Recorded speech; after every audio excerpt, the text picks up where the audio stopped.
Bonjour, Ciel Mon Info, c'est l'occasion de croiser la route de chrétiens d'ici et d'ailleurs.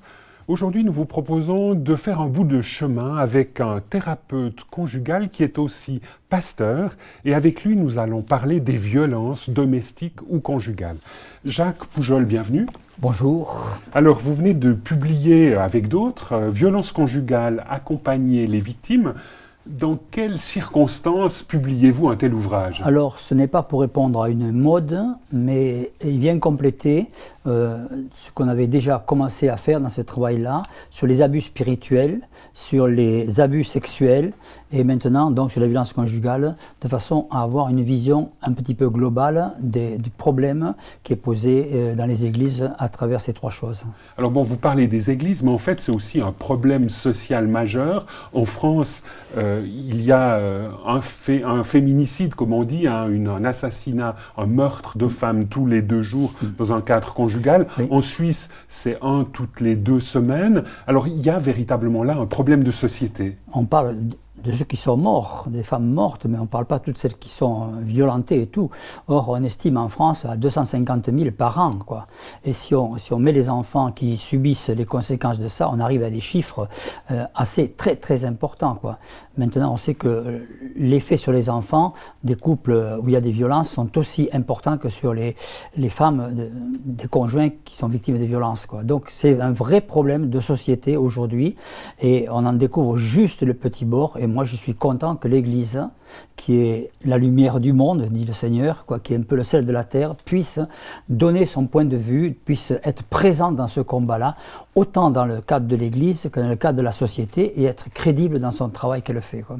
Vous-même, vous êtes impliqué dans le cadre des églises de la Fédération baptiste en France, et dans ce cadre-là, il y a eu des problèmes de violence conjugale assez majeurs. Oui, comme malheureusement dans beaucoup de fédérations d'églises, c'est pas limité à une fédération, quoi.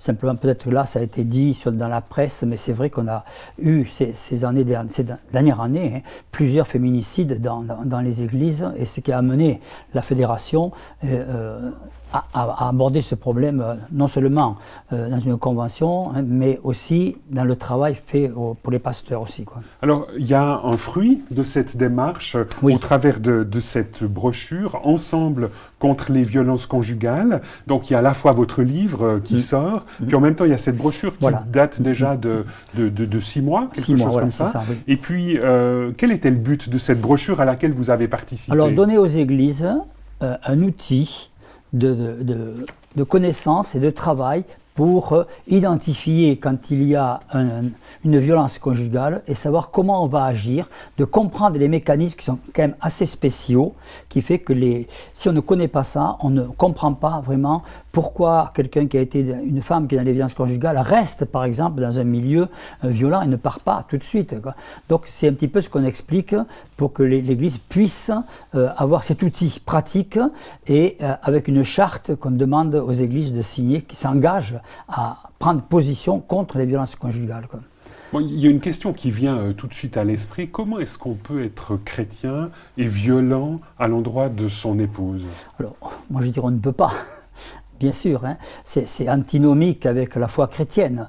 Hein, comment on peut détruire, parce que c'est le mot, hein, détruire son conjoint, hein, si on n'a pas un sérieux problème à côté, hein, de perversion, je vais dire le mot, hein, souvent, quoi, la plupart du temps de perversion, quelquefois de délinquance, il faut faire peut-être la différence aussi là, mais non, on ne peut pas être chrétien, je dirais, et être violent comme cela, c'est nier, je dirais, la création de Dieu lui-même, c'est-à-dire l'être humain, quoi. Voilà.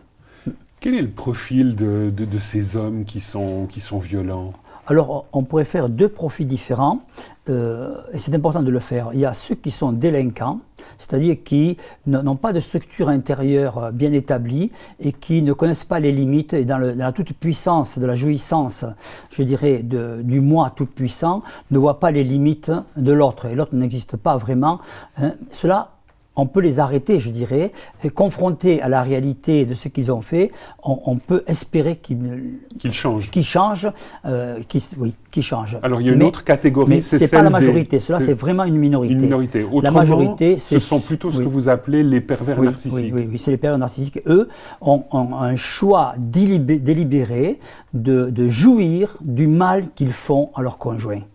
Et là, ce qui les met en marche, c'est de chercher des victimes, d'accord, et de ces victimes-là, les garder en vie tout en les faisant souffrir. Et cette souffrance qu'ils produisent à la victime, qui les amène à jouir. C'est pour cela qu'ils ne changeront pas, quoi. Qu'il faut s'en protéger, c'est les plus dangereux.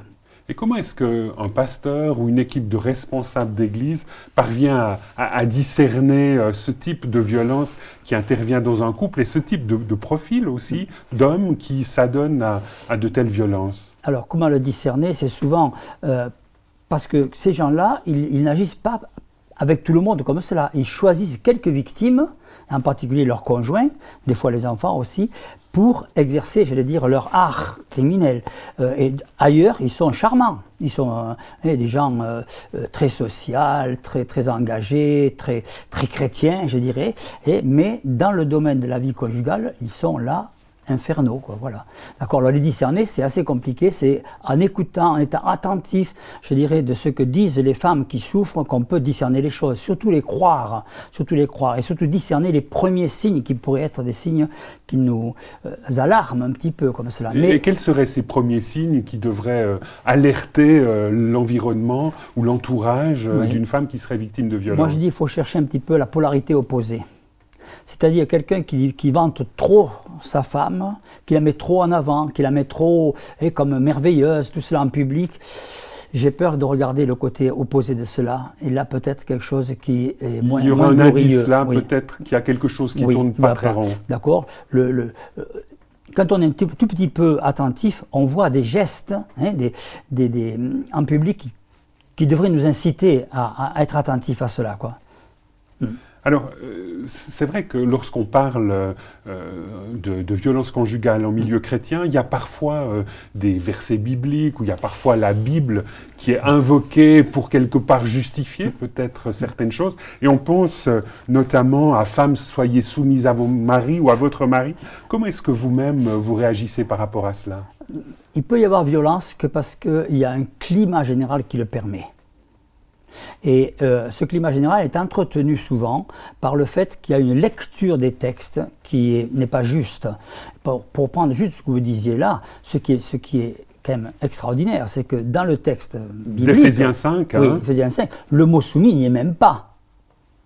C'est le mot hypotasso en grec. Oui, d'accord. Donc, il faudrait reprendre tous les textes, et ça a été fait, il y a des livres qui sont là-dessus, hein. Ce n'est pas dans le cadre de l'émission qu'on va le faire, mais il n'y a aucun texte biblique qui permet à un être humain dominé sur l'autre, et particulièrement dans le couple. C'est une lecture machiste, patriarcale, donc une lecture qui serait culturelle. Quelque part le reflet d'une société patriarcale dont on devrait, au nom de l'Évangile, se séparer. Oui, bien sûr, mais ça c'est long à faire. Il faut 3 générations pour vraiment arriver à construire quelque chose, peut-être. Or, on a à peu près 1,5 génération, 2 générations, on n'est pas encore, mais on peut avoir l'espoir que dans 1 génération, d'accord, on aura peut-être réglé ce problème de violence conjugale.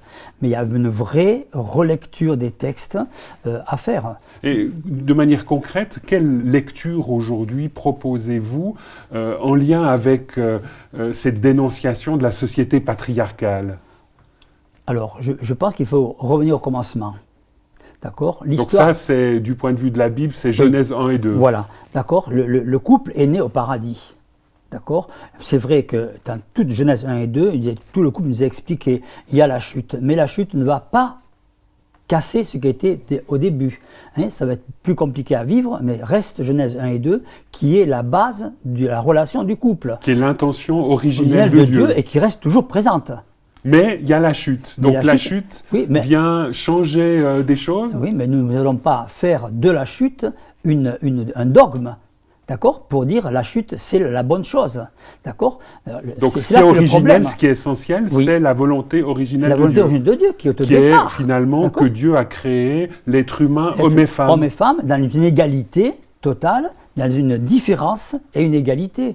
Après la domination viendra, le malheur viendra, mais ce n'est pas cela qui est la norme. Justement, en tant que chrétiens, nous devons lutter contre cet effet du péché dans le cœur des hommes, dans la société, quoi. Et de manière assez intéressante, dans votre livre, vous mettez en avant que Jésus est la nouvelle incarnation qui, quelque part, permet de sortir de la dynamique patriarcale. Tout à fait, quand on voit son comportement, je veux dire, et surtout à l'époque où il était, il a vraiment cassé les codes patriarcaux comme cela, quoi. Et je crois qu'un des plus grands malheurs de la société, ça a été que l'évangile s'est construit, malheureusement, à partir d'une vision patriarcale des choses, hein. Dieu le Père, hein, j'allais dire, hein, d'accord, le roi, le prêtre, le pater, le mari, hein, dans une hiérarchie comme cela, qui n'est pas du tout celle que le Seigneur voulait pour les humains, quoi. Et peut-être que dans cette perspective de relecture, hein, création, chute, rédemption, il y a le fameux texte de l'apôtre Paul en Galates 3,28 qui dit « il n'y a plus ni homme ni femme ». Donc là, il y a une sorte de, via la révélation du Christ, il y a une sorte de rétablissement d'une égalité homme-femme. Bien sûr. D'un une égalité dans la partenariat. différence, oui, bien sûr. Bien sûr. Et c'est même pas une complémentarité qui serait déjà de donner une différence dans le moindre. C'est une égalité de rapport qu'il y a totalement, quoi, de vis-à-vis, un vis-à-vis qui nous construit. Jacques Poujol, que devrait faire un mari chrétien qui serait violent à l'endroit de sa femme? Parce que nous sommes entre hommes ici et c'est peut-être bien qu'on s'adresse directement aux maris eux-mêmes. Alors, quand commence la violence? C'est le problème. D'accord? Quand va commencer la violence dans le rapport humain? La violence commence à partir du moment où je ne considère plus l'autre comme un égal à moi dans ce qu'il pense, dans ce qu'il dit, dans ce qu'il projette. Et je crois que la grosse différence qu'il faut faire ici, c'est entre un conflit, et j'ai beaucoup travaillé sur les conflits, vous savez, d'accord? Donc, entre un conflit qui est normal, mais dans un conflit, on est égaux dans ce qu'on partage, dans ce qu'on dit, dans ce qu'on pense, dans ce qu'on veut construire. Dans la violence, il y a tout de suite l'inégalité entre un et l'autre, entre l'homme et la femme. Et déjà là, on est dans la violence. Après, c'est un crescendo. Alors, il y a toutes sortes de violences. Vous en faites une présentation. Donc, il y a la violence de type physique. Oui, physique, mais il y a la violence verbale, la violence d'attitude, je dirais. D'accord? Donc, oui. Le premier pas de la violence, c'est quand on ne considère plus l'autre comme un égal. Donc, c'est pas simplement la violence physique, mais ça peut être aussi une violence psychologique, une violence sociale, une violence économique également. Oui, économiquement. Il y en a qui parlent du patriarcat bienveillant. Ça n'existe pas.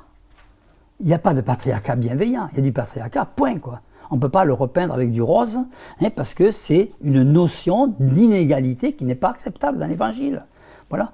Donc alors, après, il y a la violence que la société condamne, bien sûr, quoi. Hein.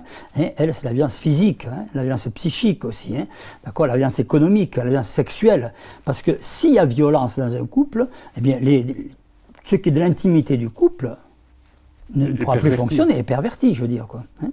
Alors, c'est vrai que tout le travail que vous faites au travers de ce livre pose des questions par rapport à certains modèles de virilité. Est-ce que vous en appelez finalement à refonder le masculin? Oui, parce que le masculin a oublié qu'il avait besoin de l'altérité pour se construire. Cette altérité, c'est le féminin.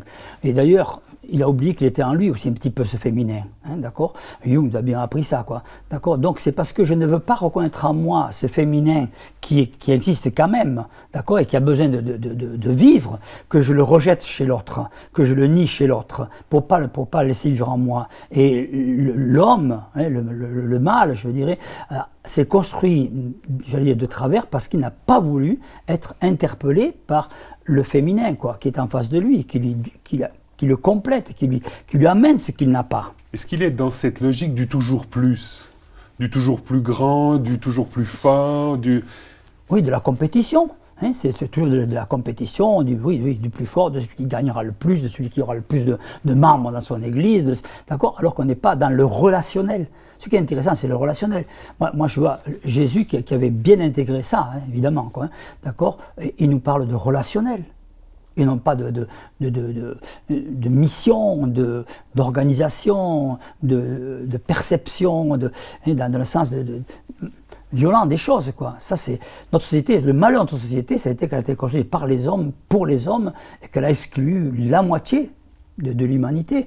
Et notre chance aujourd'hui, peut-être, c'est que nous pouvons réintégrer cela, quoi. Avec quelles difficultés, bien sûr, mais ça serait intéressant, quoi.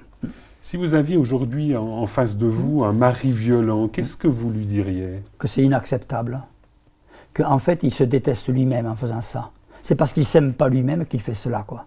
C'est parce qu'il n'arrive pas à trouver en lui de quoi se construire qu'il veut détruire ce qu'il ne veut pas construire en lui. Il détruit chez l'autre ce qu'il ne veut pas construire en lui pour devenir lui-même. Alors votre livre sur les violences conjugales s'adresse aussi aux femmes. Que devrait faire une femme victime de violences conjugales, d'après vous? Sortir de ce système. Alors bien sûr que c'est compliqué. Bien sûr que c'est compliqué. Parce qu'on n'entre pas dans les violences comme ça en 5 minutes. Oui, vous mettez en avant qu'il y a quelques, si je peux me permettre, oui. Quelques prédispositions. Oui. Parfois. Oui. Et positions, oui, on les connaît un petit peu, quoi, d'accord, hein?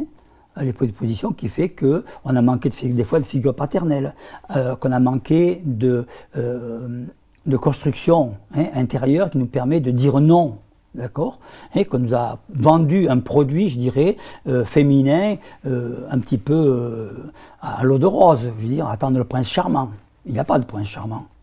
Il y a des hommes et des femmes qu'on rencontre, mais il n'y a pas de prince charmant dans ce sens-là, quoi. Parce que ça, c'est déjà le premier pas vers une démission de ce que je suis. Moi, je pense que ce qui nous manque, c'est de mettre une ligne rouge. Quand on rencontre nos jeunes, tout cela, de leur mettre une ligne rouge. Il y a une ligne rouge à mettre au-delà de laquelle il n'est plus possible d'être ensemble. Et je crois que si on ne met pas cette ligne rouge en quelque part, qui est la violence bien sûr, d'accord, ici, eh bien on a ce que disait Freud, la perversion et la violence. Donc là, à une femme qui s'adresserait à vous et qui est victime de violence, vous diriez, si vous avez été touché, si vous avez été battu, stop, et vous devez sortir de votre dynamique conjugale. Alors, il ne faudrait pas que la violence des soins remplace la violence qu'elle vit, quoi. Donc moi je dirais plutôt de l'accompagner, d'accord, c'est quelque chose qui est très long, quoi. Très long, c'est sur plusieurs années que ça se joue pour aider quelqu'un dans la violence conjugale. C'est pas sur une rencontre. Donc il faut être patient, ne pas aller plus vite que ce qu'elle peut aller, ce qu'elle peut comprendre, parce qu'elle est prise dans un système où elle croit que ça va changer, et tant qu'une femme croit que son mari peut changer, elle restera dans le système violent, quoi. Et tant qu'on lui fera croire, et c'est là que c'est criminel, souvent, quand on lui fera croire que son mari pourra changer, elle y restera, quoi. C'est le jour où elle comprend qu'il ne changera plus, qu'elle commencera alors à se mettre en place quelque chose pour en sortir. Ça sera un petit peu compliqué. Il y a une sorte de système qui s'opère entre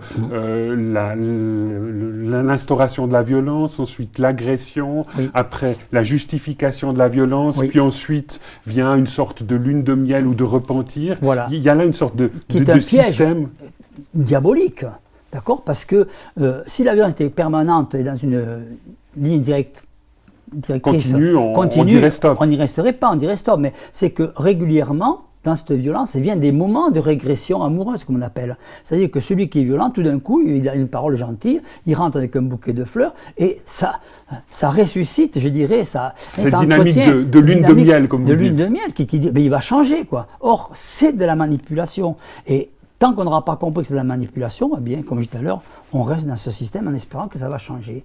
Et moi, je pense qu'on a quelque chose à dire dans ce côté-là. Non, on ne changera pas. Dans la violence conjugale, on ne changera pas, quoi. Voilà. Par rapport à des femmes qui seraient en difficulté sur ce terrain-là, vous donnez aussi quelques conseils dans votre livre. Ne pas rester seul, oui, solliciter oui, des amis, solliciter des associations. Oui. Il y a là tout un monde dans lequel il est important de s'investir. Aujourd'hui, dans la société, il y a des associations que nous payons avec nos impôts, souvent d'ailleurs entre parenthèses, qui sont là pour aider ces femmes-là, d'accord ? L'Église doit être le premier élément pour aider cela et diriger vers ces gens-là et travailler en réseau. Il faut travailler en réseau pour ce travail-là parce que c'est pas un jeu. Du moment qu'elle va commencer à vouloir sortir, c'est là que ça devient dangereux pour elle. Jusque-là, elle ne subissait que les coups, les violences. Je dis que les coups et les violences parce que maintenant, on va parler de vie et de mort. C'est du moment où elle veut changer qu'elle va échapper à son tyran qu'il devient vraiment ce qu'il est vraiment, destructeur, quoi. Jacques Poujol, vous avez mentionné tout à l'heure une charte qui était disponible dans ce cahier, une charte d'engagement des églises locales. C'est vraiment important que des églises aujourd'hui, en France comme en Suisse, en Afrique aussi, signent de telles chartes. Oui, c'est très important parce que ça montre que l'Église s'engage dans un combat qui est celui d'aujourd'hui, quoi. Et il faut se rappeler d'où on vient. Il y a 50 ans, 60 ans en arrière, la société ne s'intéressait, et l'Église encore moins, ne s'intéressait absolument pas à ce qui se passait dans les foyers. Le viol conjugal était quelque chose de courant. Or aujourd'hui, c'est devenu inadmissible. D'accord ? Donc là, on a un progrès social, et l'Église doit être, moi je dis, à la pointe de ce progrès parce que c'est son message. Jacques Poujol, merci beaucoup d'être venu sur ce plateau de Ciel Mon Info. Je rappelle que vous venez de publier Violence conjugale, accompagner les victimes avec Cosette Fébricy et Valérie Duval-Poujol. Ce livre est paru aux éditions Empreinte Temps Présent. Madame, Monsieur, nous espérons que cette émission vous aura intéressé. Au revoir et à bientôt.